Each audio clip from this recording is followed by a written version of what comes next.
متين شرح المرشد المعين مختصر، ولكن عليه حاشية القول الأمين. القول الأمين على الحبل المتين، على الحبل المتين، للدكتور وليد مصطفى شاويش، هذا فقيه أردني مالكي، ونقل عن السادة الحنابلة أنهم لا يقولون بكفر تارك الصلاة، تارك الصلاة تكاسلا وتهاونا لا إنكارا وجحودا، هذا إجماع، ولكن تهاونا وتكاسلا هم كالأئمة الآخرين لا يقولون بالكفر، ونحن نقول الحنابلة يكفرون، هذا اللي تربينا عليه وتعودنا. ولكن الحنابلة لهم قول معتبر نقله ابن قدامة في المغني وبين مذهبهم في هذا الأمر. فطبعا يرجع الإنسان لهذه المسألة هذه حتى لا يتهم الحنابلة ويكون عندهم قول واحد فقط بتكفير تارك الصلاة تكاسلا. فهذا موضوع يقول: أو التارك لمعلوم من الدين بالضرورة من غير جحود، من غير إنكار، من غير عناد، من غير جحود. وفي هذا السياق أعلن الإمام الأشعري أصله المشهور: لا أكفر، هذه جابها يعني فضيلة الشيخ، لا أكفر أحدا من أهل القبلة، لأن الكل يشيرون إلى معبود واحد، وإنما هذا كله اختلاف في العبارات. من كتاب تبيين كذب المفتري لابن عساكر.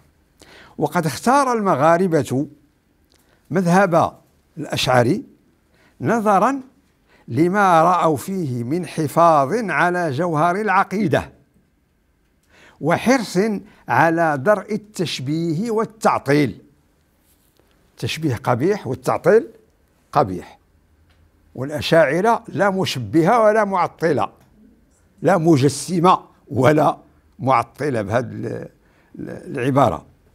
ولما لمسوا فيه من وسطية تتجاوز القراءة الحرفية للنصوص، كما تتجاوز كذلك التاويل البعيد الذي يصادر دلالة النص. وقد دخلت العقيدة الأشعرية إلى الغرب الإسلامي حوالي منتصف القرن الرابع الهجري، بداية بدراس بن إسماعيل، توفي سنة 357، الذي التقى بتلاميذ الأشعري بالمشرق وأخذ عنهم، ثم رجع واستقر بتونس لنشر ما تلقاه عنهم. وفي هذا السياق ألف رسالة في الدفاع عن الأشعرية، ومن أعلام هذه المرحلة بعد دراس بن إسماعيل أبو الحسن القابسي، الفقيه المالكي المشهور المعروف، المتوفى سنة 57 و300.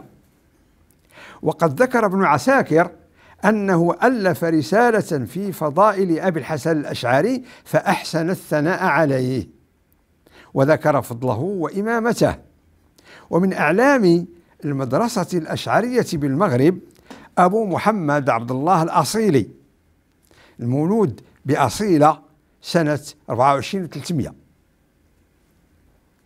المتوفى بقرطبة سنة 92 و300. وقد أدرك الفقهاء المالكية أهمية ربط المذهب المالكي بالجانب العقدي تحصينا لعقيدة الناس أن يتسرب إليها من شبهات الطوائف الأخرى ما يفسدها.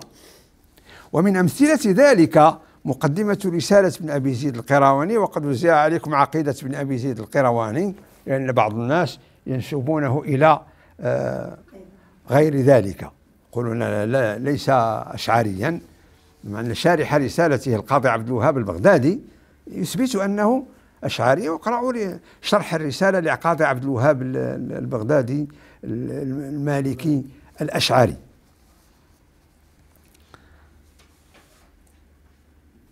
ومقدمة المرشد المعين لابن عاشر رحمه الله، وهذه بدأ بها سيد الشيخ في عقد الأشعري وفقه مالك وفي طريقة الجنيدي السالك، وكتاب الجامع من الذخيرة القرافي رحمه الله تعالى، وغير ذلك. وقد تفرغ رجال كثيرون من علماء المذاهب الأخرى للتخصص في قضايا العقيدة، فاختار المغاربة لأنفسهم مذهب الإمام الأشعري الذي أصبح بجهود مؤسسه وتلامذته مذهبا متكاملا يملك قدرة فائقة على التأسيس والإقناع والمناقشة، ووقوفه موقف العدل والاعتدال من كل القضايا التي بلغ فيها التباين حد التناقض. هذا أمر يعني كذلك مما ينكر على المذهب الأشعري أو أهل السنة قضية التحسين والتقبيح. مسألة التحسين والتقبيح عندنا نحن أهل السنة وفقنا الله مضبوطة، مضبوطة بضوابط شرعية معروفة مبينة. ممكن أقول عنها باختصار. قال الزركشي رحمه الله: الحسن والقبح يطلق بثلاث اعتبارات، أحدها ما يلائم الطبع وينافره، كقولنا إنقاذ الغريق حسن. خصك تجيب لي الدليل من الشرع على أن إنقاذ الغريق حسن. واتهام البريء قبيح. مسائل عقلية لا تحتاج إلى أدلة شرعية. والثاني صفة الكمال والنقص، كقولنا العلم حسن والجهل قبيح. هذه مسائل عقلية لا تحتاج إلى أدلة شرعية، وهو بهذين الاعتبارين عقلي بلا خلاف، إذ العقل مستقل بإدراك الحسن والقبيح منهما، فلا حاجة في إدراكهما إلى أدلة الشرع. والثالث ما يوجب المدح أو الذم الشرعي عاجلا، والثواب أو العقاب آجلا، وهو موضوع النزاع. أهل السنة يقولون التحسين والتقبيح هنا شرعيان، لأنه يوجب المدح أو الذم في الدنيا والثواب أو العقاب في الآخرة. والمعتزلة قالوا هو عقلي أيضا، يستقل العقل بإدراكه دون الشرع. هذا من تشنيف السامع للزركشي رحمه الله تعالى الجميع. هذا ما جمعته، ويسمحوا لي أن أعرض عليكم المواد التي نقلت منها أو المؤلفات التي نقلت من بعضها، وهذا في نظري شيء محبذ إن قرأه. أشعري أنا، عقيدة أهل السنة والجماعة، محمد سالم أبو عاصي. شرح القصيدة القشيرية، وتعرفوا الرسالة القشيرية، وهذا الإنسان يعني كان صوفيا وكان إلى آخره، وهي منظومة في عقيدة أهل السنة والجماعة. براءة الأشعري من عقائد المخالفين.